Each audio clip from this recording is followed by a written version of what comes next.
Ballpark Nation presents. Welcome to Go Astros, your look at the two-time World Series champions from three guys who have been here since Art Howe had hair.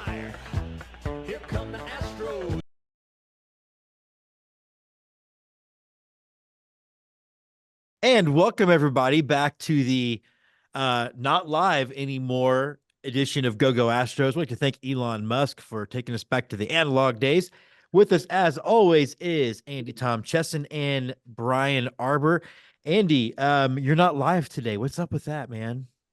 We're recording in front of a live studio audience. Two people so far in the office. No, I appreciate. Right. I do appreciate Elon deciding that we can't stream unless we give him $11, $12 a month now. So that's nice. I'd say we can stream on Threads, however. Can you? No. No one knows. How would you know? No one knows. Brian, how are you this morning? I am quite fine. You know what I don't have to do today? What's that? Start my semester. I'm on sabbatical.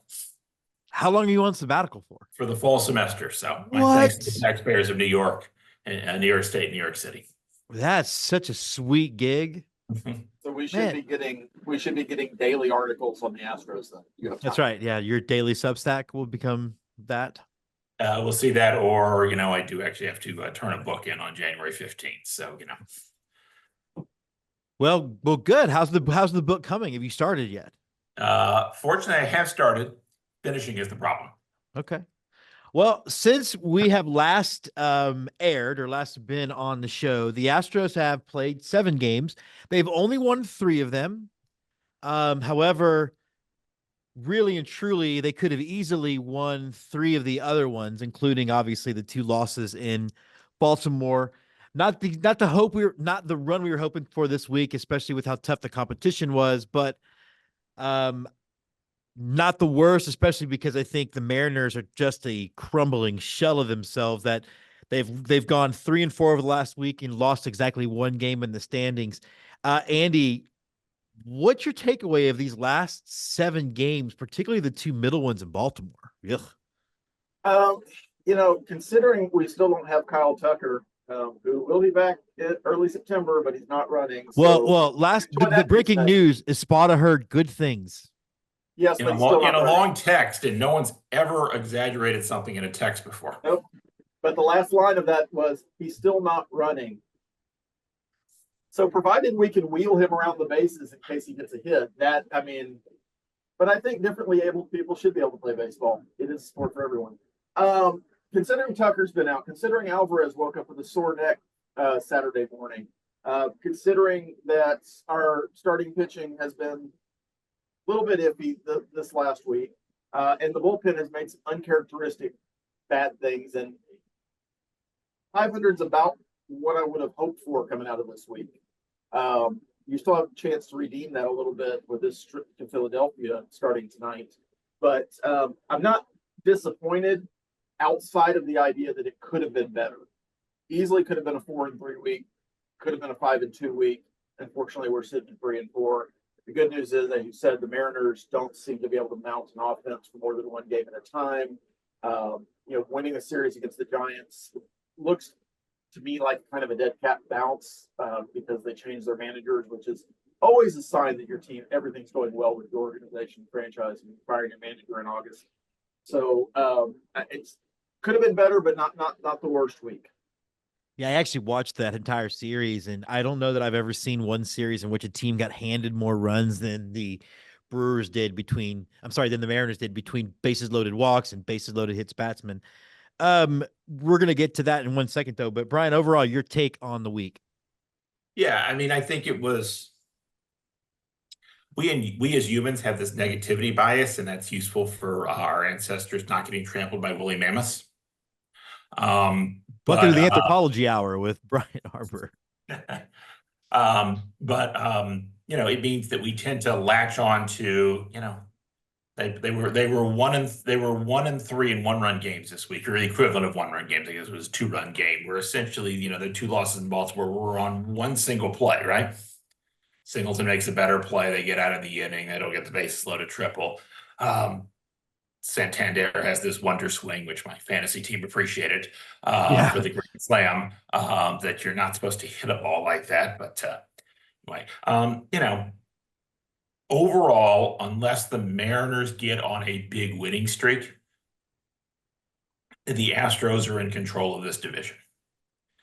They're in the most sort of worrisome period for that right now because the schedule's so hard. They're playing, among the best teams in the American League, and the Orioles, playoff contender, and the Red Sox. They're going to go play the Phillies, best record in the National League. But hey, since the nadir at the beginning of the season, who has the best record in the American League? The Astros. They're a good team. They can match up with, these guys. And we saw that in Baltimore where, hey, they won on, they won on run differential. That's got to count for nothing in the standings. Nothing. Yeah, it's funny to me, and Brian, we'll stay with you on this one. I'm not going to out him all the way, but a knucklehead on X named Mike seems to be so clear that the Orioles are heads and shoulders above the Astros. Yet, you could make the argument outside of two pitches, one of which actually, by the way, was actually a good pitch that just got hit out of the ballpark. Yeah. They are 7-0 against them this season. I don't see the big difference, especially when, as Andy pointed out, this is a team right now kind of being held together with a little bit of barbed wire that we're hoping some of that. We're hoping Alvarez has a really good shot of being back today and then moving forward, getting other folks back. Yeah. The thing that has held this team together, the thing that has really made the difference is the starting pitching got right. I'm going to particularly note this when they have the Royals series, because it felt to me in April the Royals series was the complete and total disaster. Like, I couldn't believe what I was watching. I think that's the, Hunter Brown and Spencer Aggetti, I think had starts in that series that were just, that was where Hunter Brown did not get out of the first inning, I think. He gave up 6. Yeah, and Arrighetti had one good time through the lineup, and then he got something in the second time. Again, they've gotten a lot better. Framber Valdez has gotten back into lots and lots of good Framber, not quite what we saw in 2022, but lots of that. So really the Astros pitching has carried this team. It almost did on Saturday. They were sort of, again, one pitch away from, one decision at first base away from winning that game. Thanks to the pitching, they didn't score a lot. Yeah, they're hobbled on offense, I guess literally because Cal Tucker's hobbled. And they have four really high quality hitters when 2 of them are out of the lineup. That lineup doesn't look as formidable when you can push Jeremy Pena down to the 6th spot. You're like, yeah, this lineup works pretty well. So, if we could get Kyle Tucker a bionic leg sometime between now and October, that would be a really good thing. Yeah. And maybe some better pillows on the road for Jordan. Yeah, well, that's the other thing too. Where you at, Mattress Mac? We got any of those cooling comfort pillows? Hey, Andy, what about that play at first base? There's been a lot of people throwing blame at Singleton, and then Singleton's wife got mad, and now the blame is at Framber. Seems to me both guys took the play off. What are your thoughts on that play? Is Lindsay mad? I don't know. She walked me. I couldn't tell.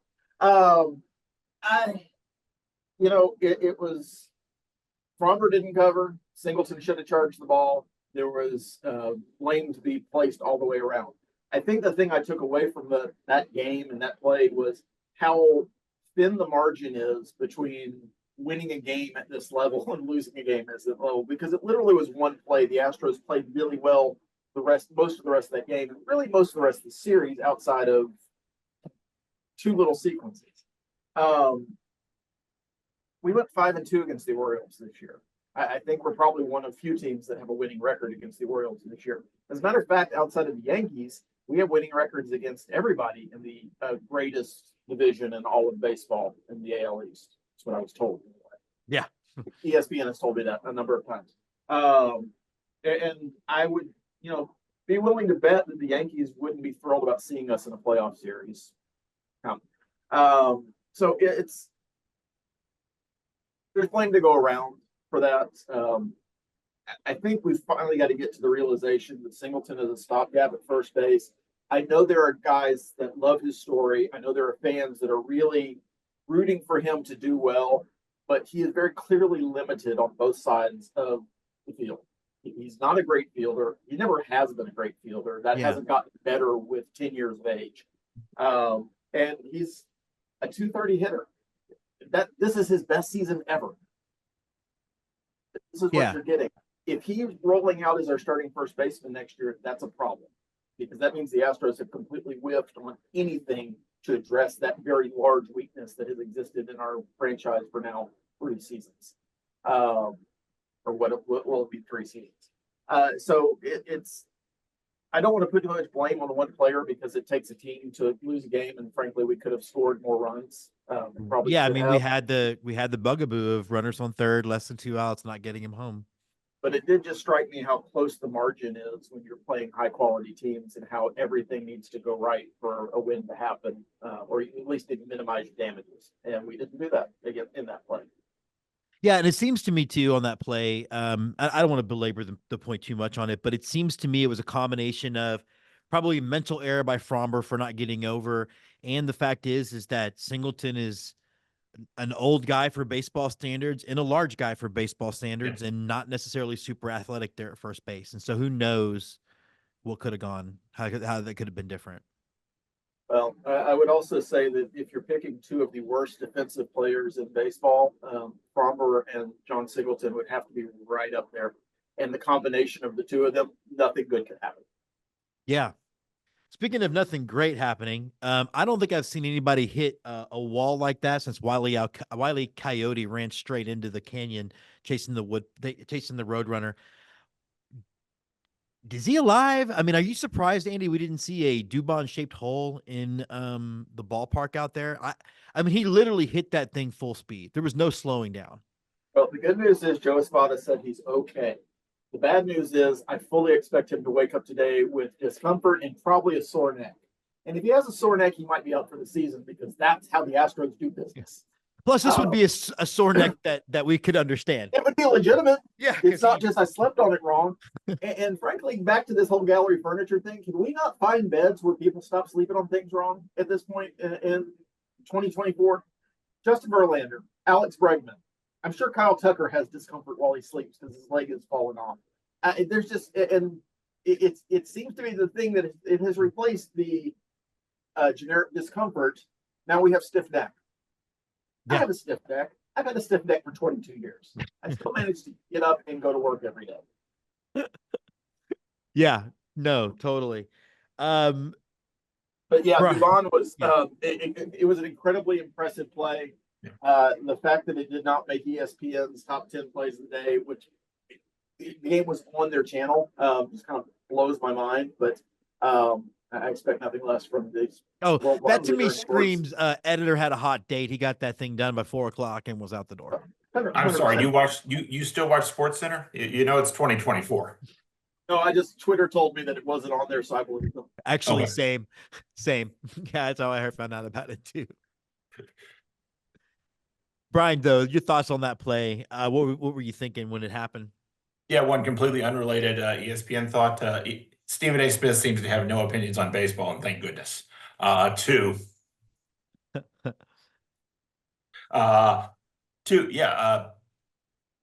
Excellent. I mean, excellent catch, and you're right. It was surprising that there wasn't a hole there in the fence, or that the canyon didn't drop out below him, and he, had a little sign that says, goodbye.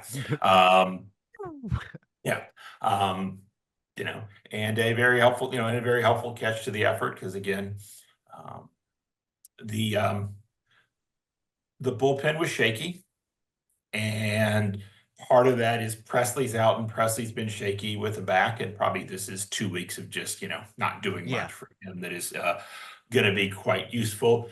It's notable that the pitcher at that moment in the 7th inning was Hector Nerris. Yeah, that's going to be our next topic, in fact. Yeah, they already gave him a higher leverage role than I'd expected, because the reason Chicago, they released him for 2 reasons. One is they wanted some younger players they wanted to, give some looks to in their bullpen, but his strikeout rate is significantly down this season. And the good news is, faced 4 batters, got 1 strikeout. So that's, a better ratio than he's seen this season, but not as good as he's had in his best seasons with the Astros. So that's something I'm really monitoring with Nerris. Yeah, let's talk a little Nerris though. Brian, you had pointed out whenever everybody had the opinions that he actually has been much better of late, even with Chicago. Also agreed he's not going to be your 7th and 8th inning guy going forward, or 6th and 7th inning guy, sorry, going forward. It was nice to see Abreu bounce back with 2 strikeouts. I think most people realized what happened to Abreu had everything to do with 4 days off and having not pitched in a while. Yeah. So, what do you expect out of him? Do you expect the Astros to be able to get him a little bit back to what we saw in 2022 and 23? Yeah, hopefully so. And part of my sort of reluctance, I seem to be the most reluctant person on Astros Twitter when it was announced they were getting him, is that the rest of the bullpen has solidified in the second half of the season. And part of that, and this is sort of the hope with Nerris, they took Caleb Ort from a guy who walks a ton of batters, and immediately, and including when he was with the Orioles earlier this season in their AAA, and immediately got him to pitch better to reduce his strikeout rate. And his K rate has always been really good. That's what got into the majors, is his walk rate. So he's been surprisingly effective out of the bullpen. We talked about the Astros pitching lab a couple of weeks ago, and I think he's a guy I was thinking of when Michael was talking about that. They've gotten good performance out of Brian King. They keep sending Seth Martinez down despite the fact he's had a very effective season. So they almost have too much depth in their bullpen. Such a thing sort of doesn't exist. And they've gotten, again, at the beginning of the season, they were bringing up a guy every single day. Mm-hmm.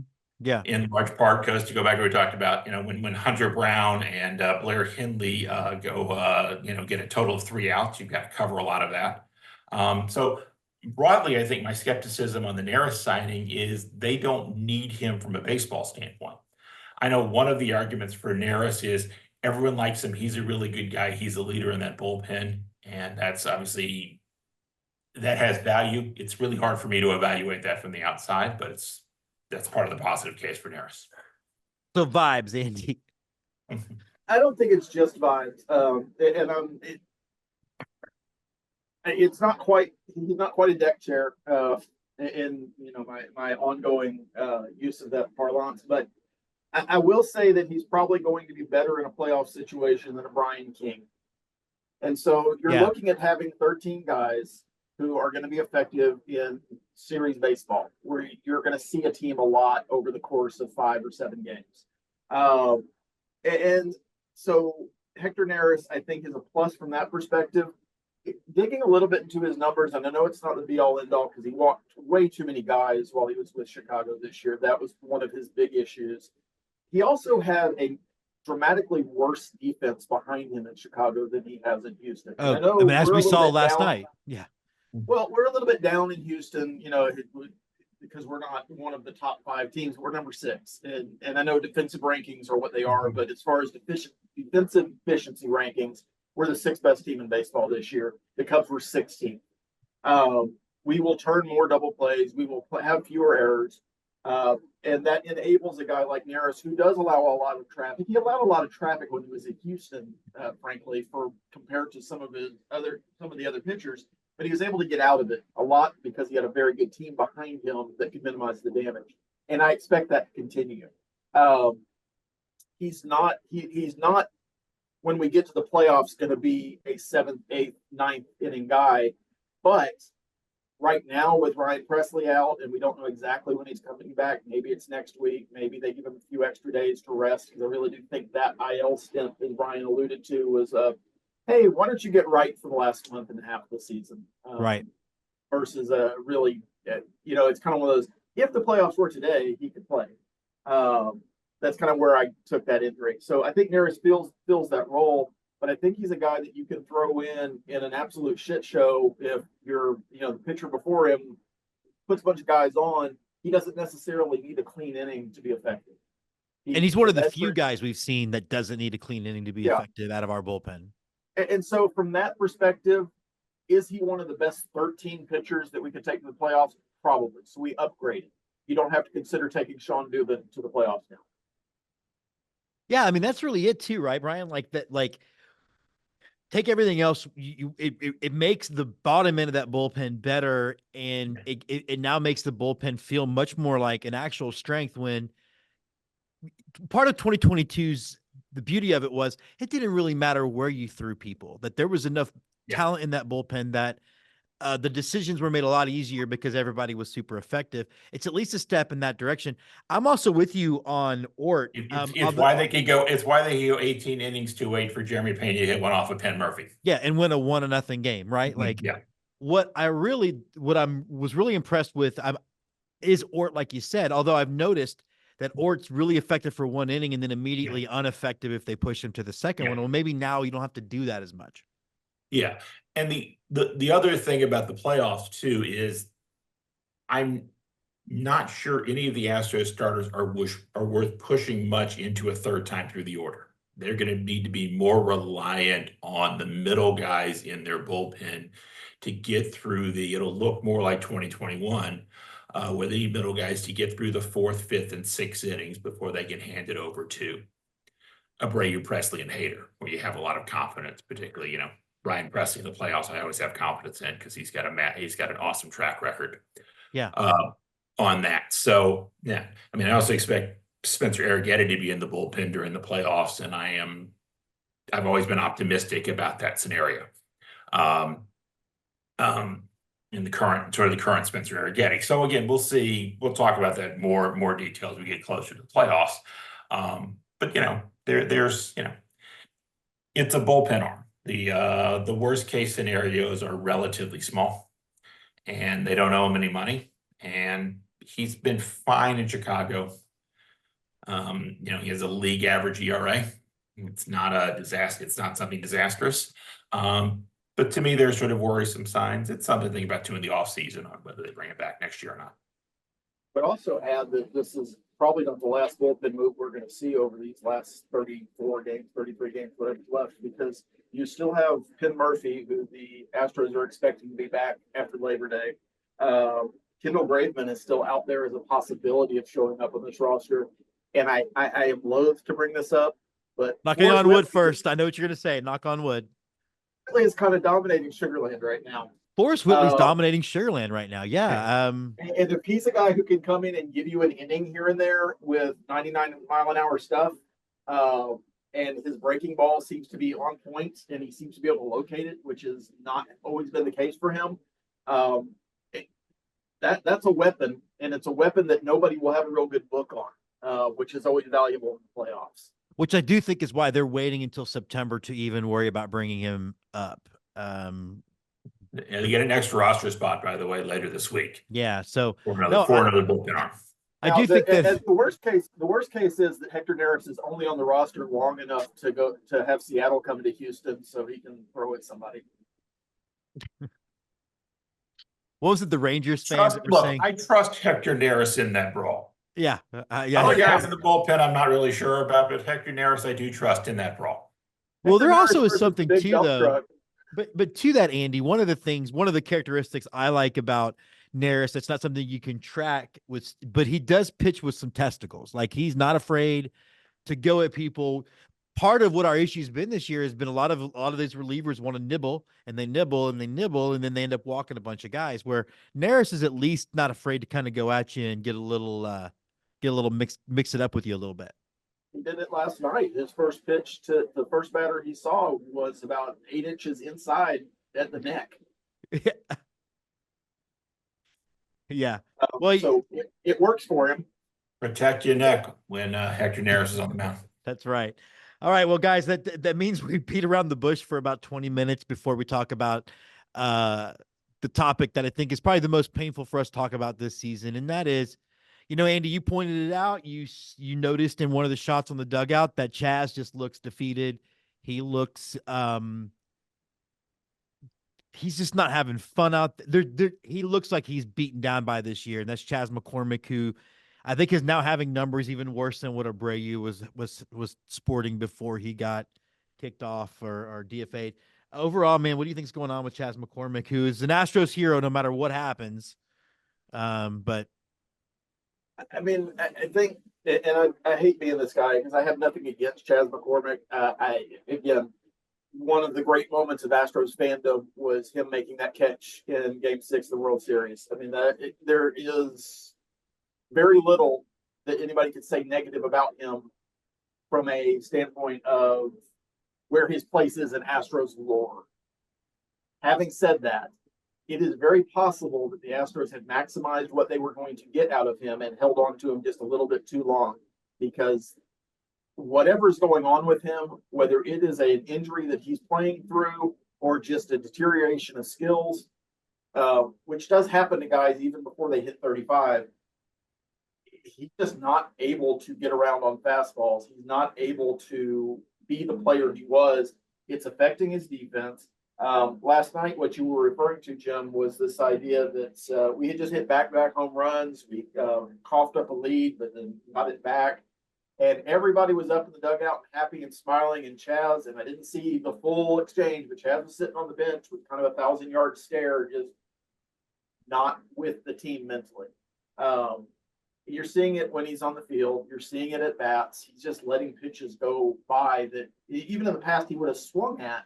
He's not even doing that. I think he was struck out at least twice last night on called third strikes. Yeah, we were talking about that yesterday. There was one, he only saw 4 pitches in the AB and struck out looking. And so he's lost. I don't know what fixes him this year, but I would have a real, assuming Kyle Tucker comes back, it would not surprise me at all if Chaz is not on a playoff roster, at least for the opening round, because I just don't know what he brings to you outside of veteran presence at this point. And if his veteran presence is, I'm having a shit season, and I want everybody to know I'm having a shit season, you don't have a lot of room for that on a playoff roster. Especially with the miracle that Ben Gamel, who the hell is that guy? Yeah. Comes in.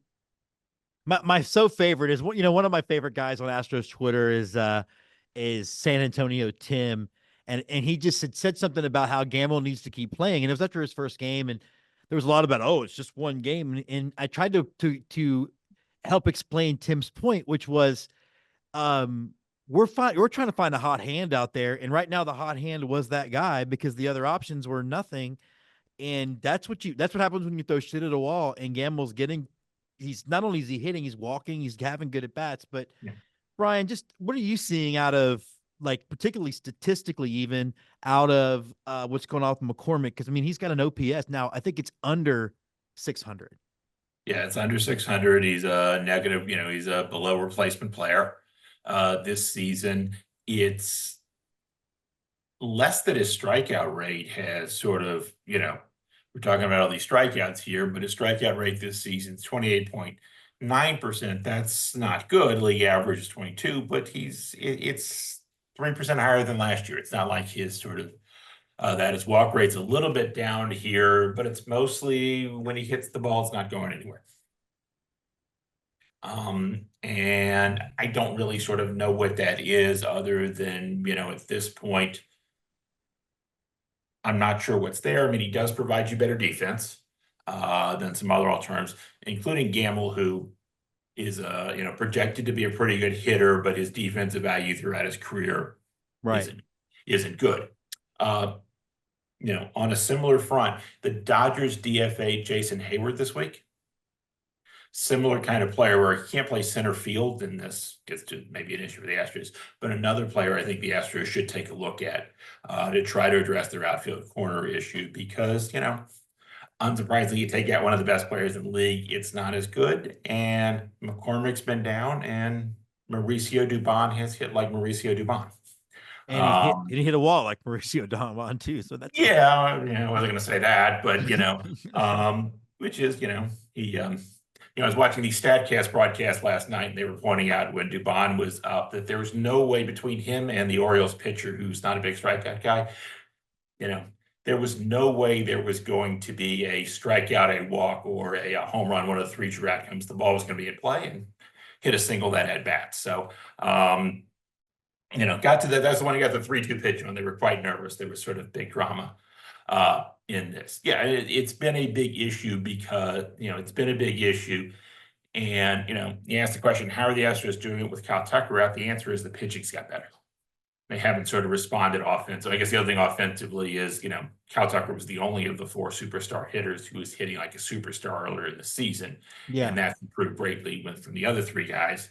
And that's, been able to carry the offense. But the really sort of big change has been the pitching. And, we're a pitching and defense first team. One thing that I want you guys take on that I kind of noticed, and again, I don't have the numbers to back it up, but it does seem like the top of the order is at least finally starting to step up a little bit when they've lost people. Like we talked about the game, we were joking about the game last Sunday where it was basically Sugarland was playing, and you only had 2 decent hitters in the on the field for the Astros, and that was Altuve and Diaz, and they both hit a home run to win the game. So it does seem like we're starting to get better clutch moments out of those guys than we were at the beginning of the season. Is it just me that's what I've noticed, or is that really what's happening, Brian?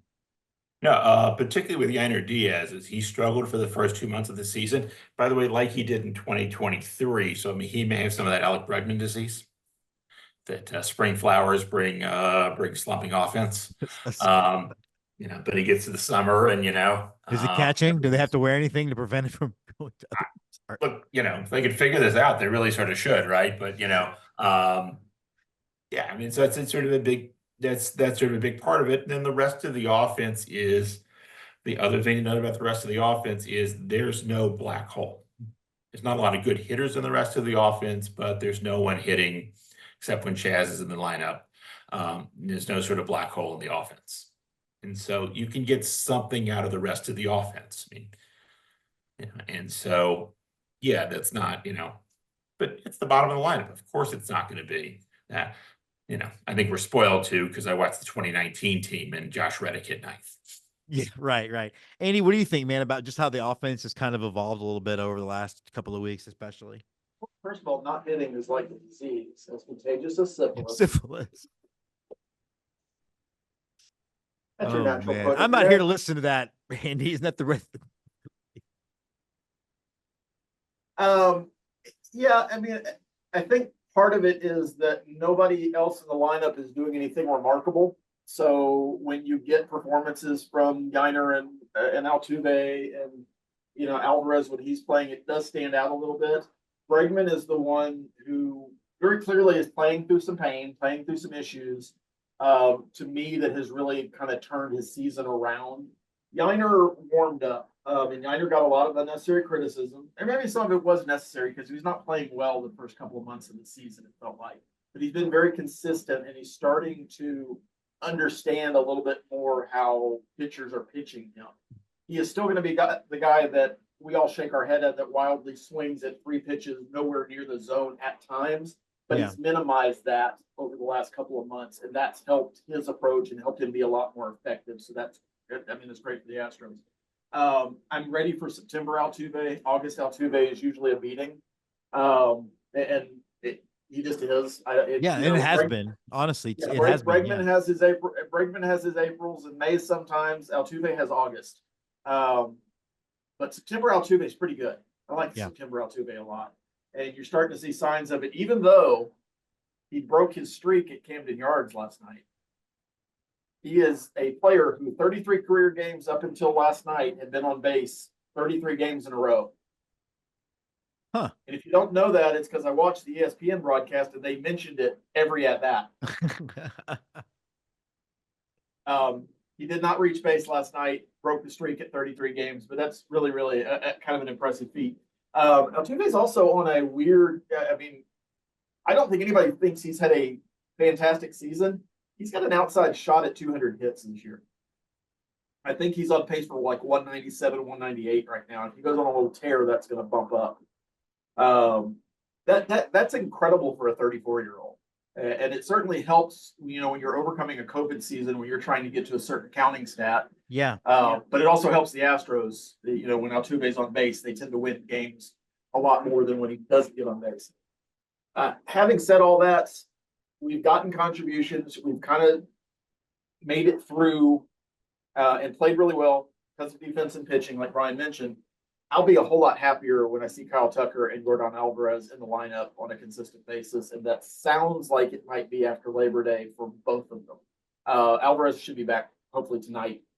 Definitely this series based on what they're saying. And I'm hoping a week from now we're talking about Kyle Tucker's return. Again, he's still not running, which is something an outfielder has to do. So the not running thing is weird because hitter. Well, they yeah. still have to run the bases. Well, he could be a designated trotter, hey, just get it over. But there's a part of me though that thinks the Astros are slow walking this a little bit, only because it's a pretty decent lead in the division right now at 4.5 games. Yeah, it might be different had, we dropped last night and we're 3.5. Maybe that feels a little bit different. I liked 5.5 better. I would like 6.5 a whole lot more. I like 12.5, so I don't know. Yeah, I mean, that's but what that was Jessica within gets anyway. our grasp this week. Jessica likes 12.5 It too. is still remarkable that we have a 4.5 game lead. Wow, with fireworks and everything. That's this what I'm is the doing production tonight. you don't get on StreamYard, guys. Yeah. It is pretty remarkable that we've had the stretch that we've had with the number of injuries, the number of guys we have had out missing time with various whatevers. It'd be nice to see them all. It would be nice to see the lineup we anticipated having, minus Jose Abreu, come 2 weeks from now. That would be that would be a really interesting turn of events because I think the rest of baseball, if they're not already worried about the Astros being inevitable, certainly would have to worry about it at that point. I think there's zero chance that Tucker misses the playoffs, for example. I just think there's zero chance of that happening. Now, before we go, I do want to point out a statistical oddity that is happening today in the Blue Jays Red Sox game today. They have to do a pick up a suspended game, and that means that catcher Danny Jansen, who since the game was suspended, was traded from the Blue Jays to the Red Sox, will actually have a line item in the box score for both games today. So technically playing for the same team in the same game, for both teams in the same game. Pretty neat. Also, hey, Jim, you want the more even spooky part of it? Yeah. The person who was in the middle of his at bat when the game was suspended for the Blue Jays was Danny Jansen. Yeah. He will be pinch hit for because he will be catching the rest of the at bat. Yeah, I guess the only thing that kind of sucks about it is the at bat wasn't far enough along that it will be credited to whoever the pinch hitter is and not in fact to him. But one of those weird things that only happens in baseball. You don't see that, in any other sport. Also, guys, it's National Dog Day, so happy National Dog Day to Beppo and Vader and Orbit and Quint and Lucy, right? Anybody? Am I missing anybody? Any other dogs? I've inherited my daughter's dog Lexi, so that's our 3. All right. And I'll give a shout out to Misha next door. Misha next door. All right. Well, that does wrap us up for Go Astros today. We will be back next week.